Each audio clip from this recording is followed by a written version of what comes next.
Shalom, damai di hati. Puji Tuhan, pada hari ini kita bersyukur atas kasih dan kemurahan Tuhan yang nyata dalam hidup kita pada saat ini. Dan salam jumpa dalam program Nasaret Bersabda, Jemaat Kemim Nasaret Matani wilayah Temon 1. Dan hari ini kita akan belajar dari kesaksian firman Tuhan. Sebelum kita membaca dan kita merenungkan bagian firman hari ini, mari kita berdoa. Bapa Surgawi, kami mengucap syukur di hadapan hadirat-Mu pada saat ini atas kasih tuntunan Roh-Mu. Engkau senantiasa menguasai hamba-Mu yang dipercayakan untuk memberitakan firman pada saat ini. Demikian pun bagi audiens yang menyaksikan program Nasaret Bersabda pada saat ini, diberkatilah mereka semua dalam nama Tuhan Yesus. Kami mohon dalam terang kasih-Mu, kami memperoleh hikmat yang benar, dan kami diberi keberanian untuk menjadi pelaku-pelaku firman yang setia. Kami berdoa di dalam nama Tuhan Yesus, Juru Selamat kami yang hidup. Haleluya. Amin. Bapak, Ibu, Saudara yang dikasihi Tuhan, pada hari ini saya memilih bagian kesaksian firman dalam kitab Injil Matius pasal 24. Injil Matius pasal 24, ayat 37 hingga ayat yang ke-44, di bawah perikop nasihat untuk berjaga-jaga. Saya akan membacakan bagian ini untuk saudara-saudara. Sebab sebagaimana halnya pada zaman Nuh, demikian pula halnya kelak pada kedatangan Anak Manusia. Sebab sebagaimana mereka pada zaman sebelum air bah itu makan dan minum, kawin dan mengawinkan, sampai kepada hari Nuh masuk ke dalam bahtera. Dan mereka tidak tahu akan sesuatu sebelum air bah itu datang dan melenyapkan mereka semua. Demikianlah pula halnya kelak pada kedatangan Anak Manusia. Pada waktu itu, kalau ada dua orang di ladang, yang seorang akan dibawa dan yang lain akan ditinggalkan. Kalau ada dua orang perempuan sedang memutar batu kilangan, yang seorang akan dibawa dan yang lain akan ditinggalkan. Karena itu berjaga-jagalah, sebab kamu tidak tahu pada hari mana Tuhanmu datang. Tetapi ketahuilah ini, jika tuan rumah tahu pada waktu mana pada malam hari pencuri akan datang, sudah pasti ia berjaga-jaga dan tidak akan membiarkan rumahnya dibongkar. Sebab itu hendaklah kamu juga siap sedia, karena Anak Manusia datang pada saat yang tidak kamu duga.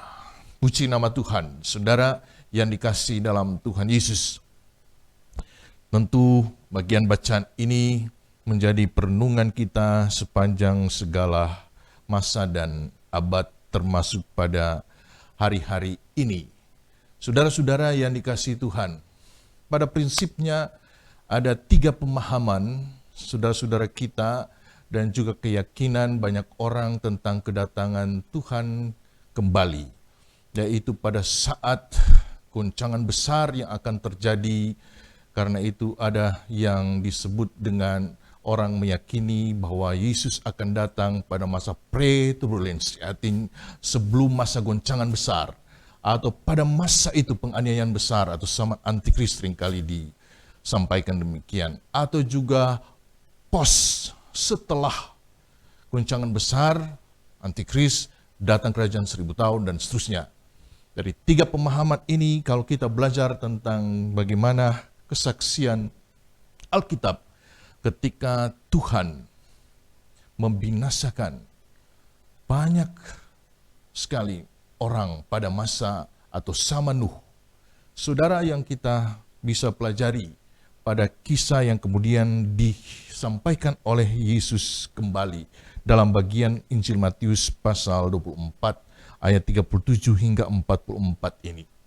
Kita bisa membayangkan bagaimana seorang Nuh yang taat kepada Tuhan ketika dia diperintahkan untuk membuat bahtera dengan ukuran yang cukup besar, dan bahtera itu dibuat di atas gunung seperti itu. Pasti ada yang menyampaikan kepada Nuh dan juga kepada keluarganya, Nuh itu sudah tidak waras lagi. Mengapa membangun perahu besar justru di atas gunung, bukan di tepi danau atau di tepi laut? Kan begitu. Orang yang punya pemahaman kritis dan logis akan memahami orang membuat perahu pasti di tepi pantai atau danau. Seperti itu. Tetapi saat itu kita tahu adalah panjang sejarah dikatakan dalam kisah Kejadian bahwa saat itu musim panas kering luar biasa. Dan Nuh diperintahkan untuk naik ke gunung untuk membuat bahtera untuk keluarganya dan juga untuk hewan-hewan yang akan diselamatkan sebagaimana yang telah diperintahkan Tuhan. Dan Yesus kemudian berkata kembali kepada murid-muridnya, juga orang percaya dan kepada kita, sebagaimana halnya pada zaman Nuh, demikian pula halnya kelak pada kedatangan Anak Manusia. Kedatangan Anak Manusia menunjuk pada dirinya, yaitu Yesus sendiri. Sebab sebagaimana mereka pada zaman sebelum air bah itu makan dan minum, kawin dan mengawinkan, sampai pada hari Nuh masuk ke dalam bahtera. Mereka tidak tahu akan sesuatu sebelum air bah itu datang dan melenyapkan mereka semua. Demikian pula halnya kelak pada kedatangan Anak Manusia. Saudara-saudara yang dikasihi Tuhan, hari-hari ini kita bisa menyaksikan bagaimana perang berkepanjangan antara Rusia Ukraina yang sepertinya tidak ada titik akhir. Upaya perdamaian dilakukan oleh Amerika, dilakukan oleh China, oleh Eropa, dan berbagai hal, tetapi justru memperkeruh dengan senjata peralatan modern yang mulai ditempatkan di Ukraina. Rusia juga demikian, pergerakan senjata-senjata nuklir yang ternyata dari Amerika sudah ada di beberapa tempat, kurang lebih ada 134 titik yang telah disebarkan oleh Amerika dengan senjata nuklir. Dan ketika Rusia kemudian menempatkan senjata nuklirnya di daerah atau negara Belarus, maka ini menjadi persoalan. Rusia mengatakan ini tidak adil, mengapa Amerika bisa, mengapa mereka tidak bisa. Tetapi ini akan menjadi ancaman internasional bagi dunia dewasa ini. Saudara yang dikasihi Tuhan, kedua, kita melihat bagaimana kejahatan manusia secara kuantitas, secara kualitas terus makin bertambah. Pembunuhan di mana-mana. Banyak orang dimutilasi. Kejahatan yang mungkin lebih sadis yang dilakukan oleh G30 SPKI. Sadis, anak kecil dibunuh, diperkosa, dan kemudian dimutilasi, dibantai, dianiaya. Banyak lagi kejadian-kejadian yang mengerikan akhir-akhir ini. Dan justru hal ini juga telah diingatkan Yesus kepada murid-muridnya, kepada gereja pada masa penulis Matius ini, juga menyampaikan juga kepada kita pada era masa kini. Kita memperhatikan bagaimana sebelum terjadi air bah, bahwa manusia melakukan aktivitas. Mereka lupa dan tidak lagi memikirkan bahwa suatu saat bencana besar akan terjadi sebagaimana kepercayaan orang-orang Ibrani. Itulah hari Tuhan, itulah Yom Yahweh, itulah penghukuman, penghakiman Tuhan atas dunia. Namun Yesus sudah mengingatkan murid-muridnya dan juga kepada kita bahwa hal kedatangan Anak Manusia juga melihat dari peristiwa sebagaimana Nuh. Orang-orang tidak lagi mencari Tuhan, jauh dari Tuhan.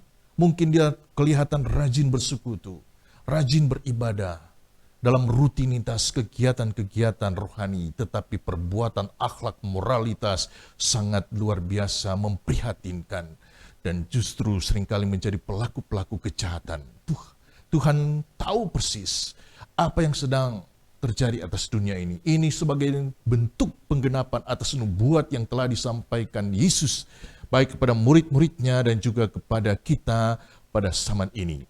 Nah, Bapak Ibu Saudara yang dikasihi dalam Tuhan Yesus, ketika dikatakan pada saat peristiwa sebelum air bah, orang makan, minum, kawin, dan mengawinkan, dan kemudian sampai kepada hari Nuh masuk ke dalam bahtera.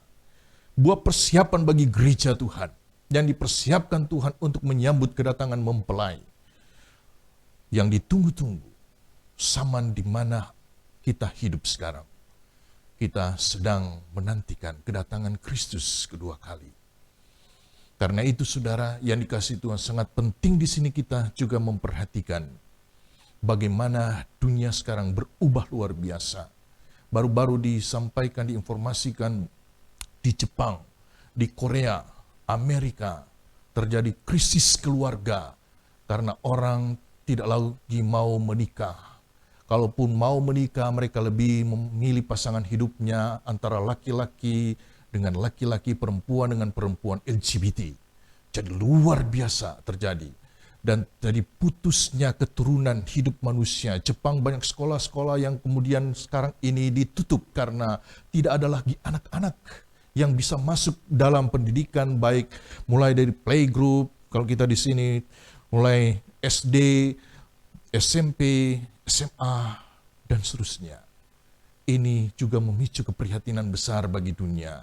Kita di Indonesia mungkin sangat berbeda karena sebagaimana diinformasikan oleh BPS bahwa kita sendiri terjadi bonus demografi. Artinya usia bagi manusia dalam usia yang produktif, di masa-masa yang produktif, usia muda, usia untuk bekerja, pertumbuhan luar biasa, peluang pekerjaan yang semakin terbatas. Karena apa? Jumlah penduduk semakin bertambah. Dan ingat, bonus demografi juga berkaitan dengan gairah orang muda untuk bisa pertahankan hidup dan dunia ini. Dan karena itu kita dalam konteks dan tantangan yang besar sekali. Belum lagi ancaman-ancaman, baik ajaran-ajaran yang menyesatkan dan menggoncangkan iman jemaat. Antara satu hamba Tuhan dengan hamba Tuhan yang lain, saling mengklaim kebenaran, saling menyerang dalam dogma, dan lain sebagainya. Tidak ingin mewujudkan sebagaimana doa Yesus kepada murid-muridnya supaya kita bisa bersatu bersama dalam Injil Yohanes pasal 17. Doa Yesus supaya kita satu di dalam Bapa dan juga satu di dalam Dia. Karena Dia di dalam Bapa, demikian pun kita di dalam Dia. Supaya kita juga bisa menyampaikan permohonan doa kita kepada Bapa sendiri dalam nama Yesus. Karena hanya Dialah dan di dalam namanya ada jaminan keselamatan dan hidup bagi gereja dan juga bagi semua manusia yang percaya kepadanya. Saudara-saudara yang dikasihi dalam Tuhan, sebagaimana ayat 40-41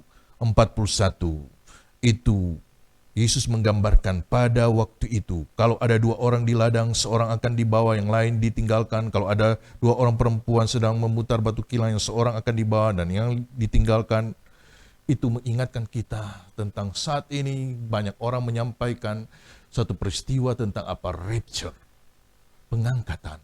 Karena itu ada juga pemahaman banyak orang bahwa peristiwa di mana baik goncangan besar, antikris, rapture, ada 3 juga pemahaman, yaitu pre-rapture, sebelum pengangkatan, atau juga pada saat pengangkatan, penganiayaan besar terjadi, atau juga pasca sesudah pengangkatan, penganiayaan itu terjadi. Karena itu, Yesus mengingatkan dalam ayat 42 pembicaraan kita, karena itu berjaga-jagalah sebab kamu tidak tahu pada hari mana Tuhanmu datang. Ingat, ketika Yesus dengan para murid sedang ada di Taman Getsemani, Yesus berdoa menyampaikan permohonan isi hatinya kepada Bapa ketika dia akan menghadapi jalan Via Dolorosa, cawan penderitaan. Sampaikan kepada Bapa, sekiranya cawan itu boleh lalu daripadaku. Begitu Yesus, tetapi bukan kehendakku, tapi kehendak Bapa yang terjadi. Dan kemudian dikembali kepada murid-muridnya. Murid-muridnya masih kebanyakan tidur, capek, kelelahan. Dan karena itu dia berkata kepada murid-muridnya, karena itu berjaga-jaga dan berdoalah kamu. Yesus mengingatkan gerejanya untuk senantiasa berjaga-jaga berdoa. Apa maksud berjaga-jaga berdoa? Bahwa gereja harus tetap setia, rutin, continue, berkelanjutan, terus-menerus untuk berdoa, percaya kepada kuasa bimbingan kasih Tuhan sendiri. Lalu belajar firman supaya kita tidak mudah disesatkan. Ajaran pada masa kini seringkali tidak Alkitab ya. Kita harus terus membaca firman supaya kita tidak mudah disesatkan, apalagi menyesatkan orang lain. Kita tetap percaya kepada kebenaran firman-Nya. Karena itu Yesus menegaskan kepada murid-muridnya, kepada kita yang mendengar bagian firman ini, karena itu berjaga-jagalah sebab kamu tidak tahu pada hari mana Tuhanmu datang. Ayat 43, Yesus memberi sebuah ilustrasi. Tetapi ketahuilah jika tuan rumah tahu pada waktu mana, pada malam hari pencuri akan datang, sudah pasti ia berjaga-jaga dan tidak akan membiarkan rumahnya dibongkar. Saudara, biasanya gambaran curian pada malam hari, orang banyak terlelap, banyak tertidur. Tetapi kenyataan sekarang ini, pencurian tidak lagi mengenal malam. Justru terjadi pagi, siang, sore, juga malam hari. Di tengah-tengah keramaian, tiba-tiba ada pencopetan, tiba-tiba ada pencurian, perampokan juga terjadi. Bukan hanya secara diam-diam, tetapi juga seringkali disertai dengan kekerasan, dengan senjata, dan lain sebagainya. Karena itu, Yesus memberi ilustrasi ini untuk mengingatkan sebagaimana Dia datang di saat banyak orang akan terkejut. Mereka seperti tidak mempersiapkan diri. Dan saat waktu itu datang, mereka mulai sadar bahwa apa yang diberitakan Yesus sungguh luar biasa, ya dan amin.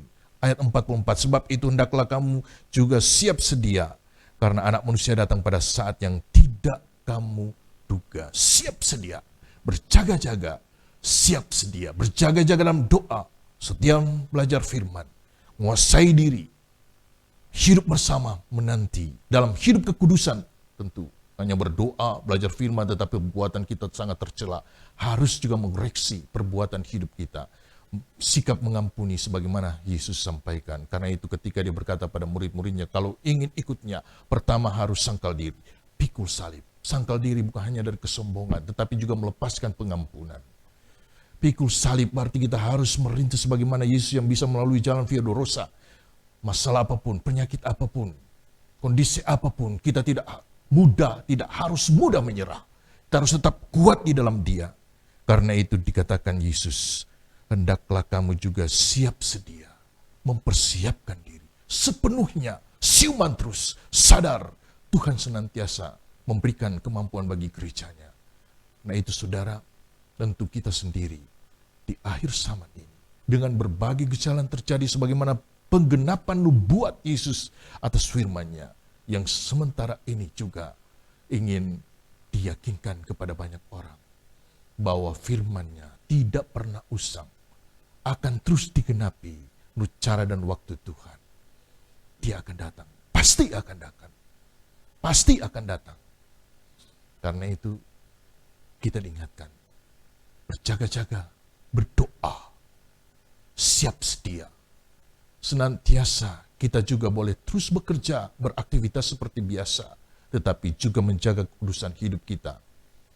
Dan ingat, dalam pelayanan kita harus mengembalakan domba-domba kita. Beri nasihat, advis kepada anak-anak kita, kepada kumpulan keluarga kita secara khusus, kepada banyak orang. Nasihati, saling mendoakan, saling mengampuni satu yang lain. Saling membantu, menolong. Apapun yang kita peroleh saat ini, saudara, juga senantiasa memberkati banyak orang. Supaya kita tidak tamak, kita rakus, kita sombong, kita lupa daratan, lupa keluarga, lupa istri, lupa suami, lupa anak, tapi juga seringkali lupa Tuhan. Kita tetap percaya dalam bimbingan kuasa Tuhan sendiri, yang akan terus membimbing kita selalu. Demikian pesan firman dalam program Nazaret Bersabda pada hari ini. Tuhan memberkati, menolong kita selalu. Terpuji nama Tuhan. Haleluya. Shalom. Damai di hati.